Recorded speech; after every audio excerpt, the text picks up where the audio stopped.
기억력에 장애가 생기셔야 돼요. 그래서 기억력 장애가 없는 상태에서는 다른 인지기능 장애가 있다고 하더라도 치매가 아니실 수도 있어요.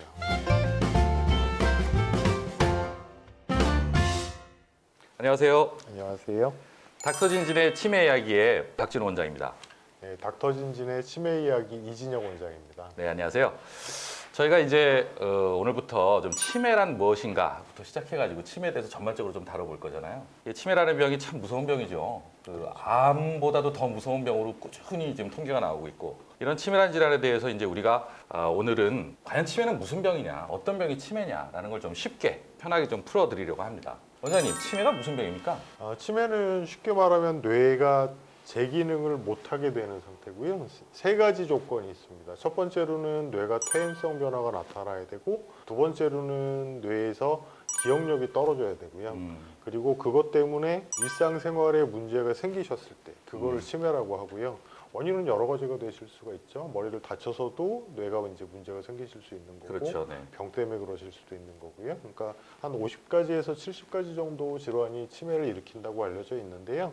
제일 흔한 거는 이제 알츠하이머라고 알려진 그 알츠하이머 병이 전체 치매의 한 75% 이상 된다고 아마 다 알려져 들어보셨을 있습니다. 거예요. 알츠하이머라고 하는 단어는 치매 환자가 집안에 없든 있든 그런 단어는 좀 쉽지 않은 단어임에도 불구하고 우리가 한 번쯤은 들어봤을 법한 그런 질병명이죠.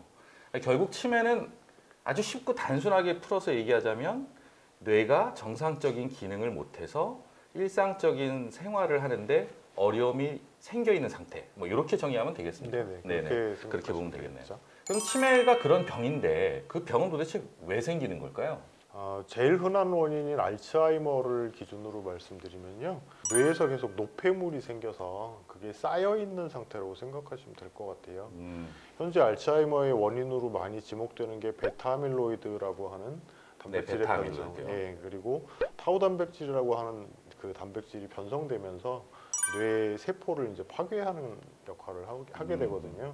거기에서 시작이 된다고 알려져 있고요. 이제 알츠하이머 외에도 전두축두엽 치매 아니면 루이 소체 치매에서도 타우 단백질이 일정한 역할을 하는 걸로 알려져 있습니다. 자, 벌써 말이 좀 어렵잖아요.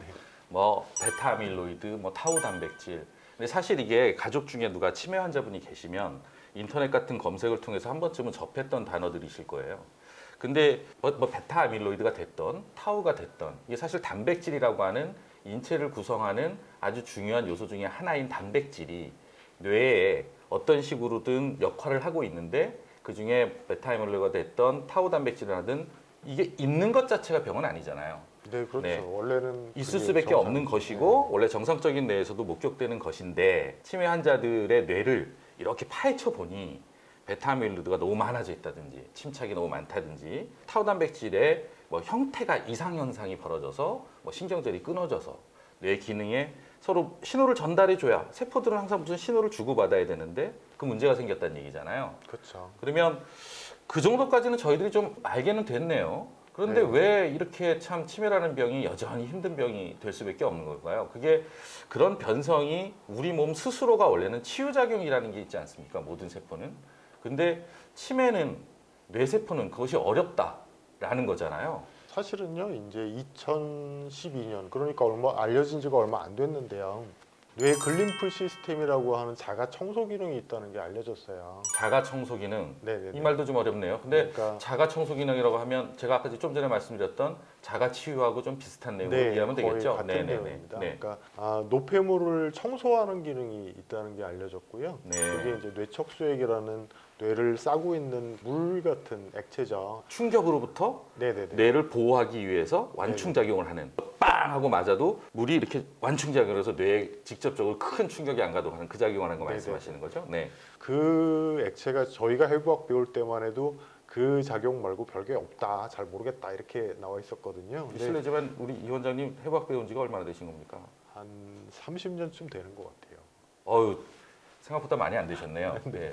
뵙기보다. 네, 계속해 네. 주시죠. 네. 그래서 그 액체가 실제로는 자는 동안에 뇌에 생긴 노폐물을 청소하는 역할을 한다는 거죠. 네. 네네. 그래서 그 청소하는 역할이 순조롭게 이루어지는 사람들은 노폐물 축적이 적어서 치매가 생길 가능성이 떨어지는 거고요.